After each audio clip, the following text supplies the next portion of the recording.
Doctor Raman R Gangakhedkar, corona की पहली wave आई थी तब भी लगातार आपसे हमारी बातचीत हुई थी, लोगों को उसके बारे में जानकारी दे सकें उसके लिए कई बार आप आज तक पर आए और हमारे सवालों के जवाब दिए।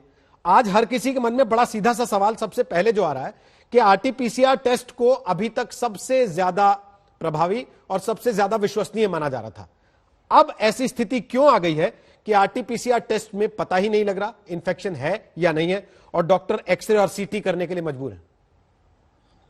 नहीं, एक चीज देखिए, हम ये कंपैरिजन जो कर रहे हैं सही किस्म का नहीं है, और जो उससे हम जो इन्फरेंस निकाल रहे हैं वो भी सही किस्म का होने के लिए इतने पुख्ता सबूत नहीं है। सबसे पहली बात हमको ये सोचना पड़ेगा, आरटीपीसीआर और सीटी स्कैन, इसमें क्या फर्क होगा? सीटी स्कैन में लंग्स में कोई लीजन है तो उसका पता चलता है, और आरटीपीसीआर से विषाणु है क्या उसका पता चलेगा। अब वो जिंदा है मरा हुआ है ये उससे पता नहीं चल पाता है। अब रही बात, मैं निगेटिव कब आ सकता हूँ, फॉल्स निगेटिव कब आ सकता हूँ, हमको दो चीजें याद रखनी पड़ेगी।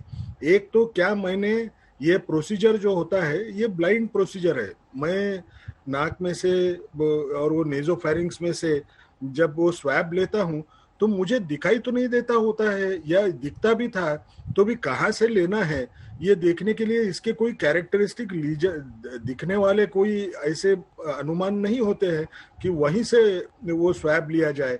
तो ये ब्लाइंड प्रोसीजर है, समझ लीजिए। उसमें कई जगह पे अगर ये वायरस की संख्या कम होगी और वहीं से अगर मैंने स्वैब लिया तो कई कबार वो भी निगेटिव आने का चांस होता है। दूसरी सबसे बड़ी बात, मैंने लेने के बाद में समझ लीजिए उसको सही ढंग से ना, उसको वो वीटीएम करके होता है, वायरल ट्रांसपोर्ट मीडियम, उसमें मैंने डाला था क्या, मैंने कितने टाइम के अंदर, जो 3 दिन के अंदर उसको टेस्ट करना है करके एक उसकी गाइडलाइन होती है, और उसको स्टोर कैसे करना है उसका फॉलो बराबर किया था क्या। और चौथी सबसे बड़ी बात हमारे लिए ये याद रखना पड़ेगा कि आरटीपीसीआर ये गोल्ड स्टैंडर्ड है, लेकिन इसकी सेंसिटिविटी 70% होती है। इसका मायना क्या है, इसमें फॉल्स निगेटिव आना ये हो सकते हैं, इसमें कोई शक नहीं होता है। तो इसका मायना कि 70% सेंसिटिविटी है और वो आरटीपीसीआर निगेटिव आ रहा है, यानी कुछ तो आरटीपीसीआर में ही गड़बड़ हो गई, ये प्रीमैच्योर होगा। सबसे बड़ी बात हमको ये समझना पड़ेगा, लोग क्या बोल रहे हैं कि ये जो आरटीपीसीआर निगेटिव आता है ये सही निगेटिव होता है और वो आदमी को तो कोविड होता है। ये सिचुएशन कब आ सकती है? आप एक सोचिए, मैं क्या था, मैं बहुत टेंशन में हूँ क्योंकि मैं कल एक दोस्त के साथ मिला था, वो दोस्त से जब बात काफी देर किया या खाना खाया होगा, मुझे आज पता चला कि वो कोविड पॉजिटिव था।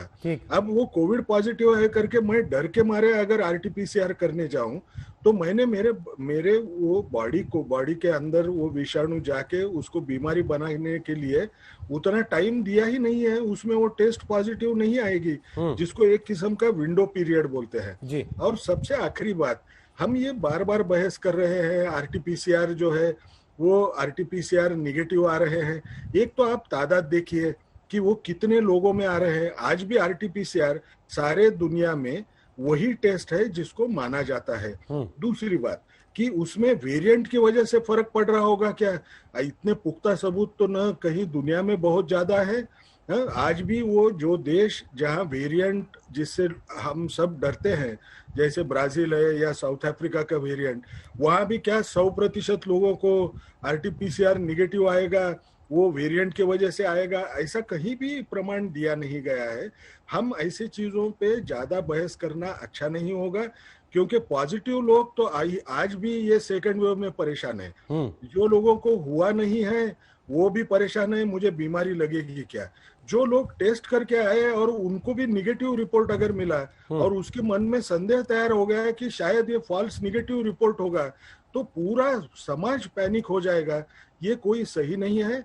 आरटीपीसीआर पे भरोसा रखिए, अभी भी कोई कारण नहीं है कि हमने उसके ऊपर संदेह रखना है।